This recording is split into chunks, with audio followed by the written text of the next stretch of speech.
अगर आप भी चाहते हैं स्मॉल म्यूजिक मोतिहारी के गाना सुनने के लिए तो इस चैनल को जरूर सब्सक्राइब करें और बेल आइकन दबाना ना भूलें। जय ससुरा तलुरले हाने से रही हा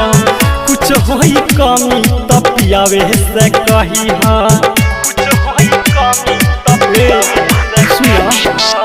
जय ससुरा तलुरले हाने से रही हा कुछ होई कमी त पियावे से कही हा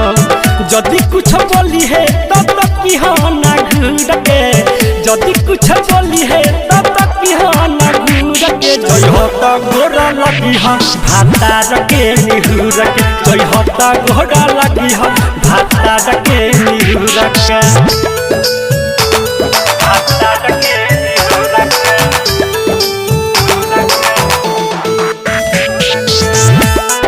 भाता रखे निहुर के भाता रखे निहुर के नैहर में रहलू तक दलू ना पहनलू ससुरा के सुख न दो आजले न जानलू ससुरा के सुख न दो आजले न जानलू नैहर में रहलू तक दलू ना पहनलू ससुरा के सुख न दो आजले न जानलू बतिया बताओ तनी तोहरा से दूर के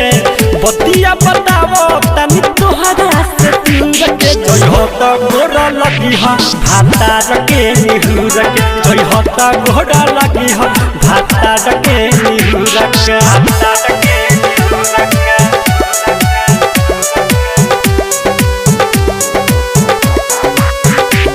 भाता रखे निहुर के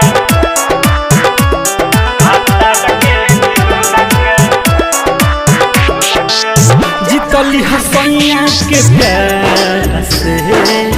आवे ना शिकायत ससुराल से आवे ना शिकायत ससुराल जीतली हसैया के प्यार से आवे ना शिकायत ससुराल से रही कर थारू से रही हाथ जुड़ के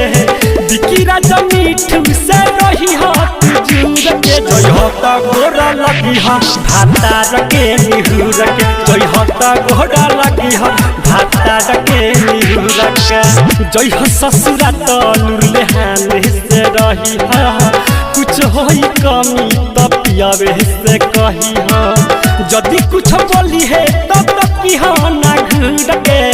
जदी कुछ बोली है तब तक की हा ना घूर के जय होता घोड़ा लगी हा भाता रखे निहुर के जय होता घोड़ा लगी हा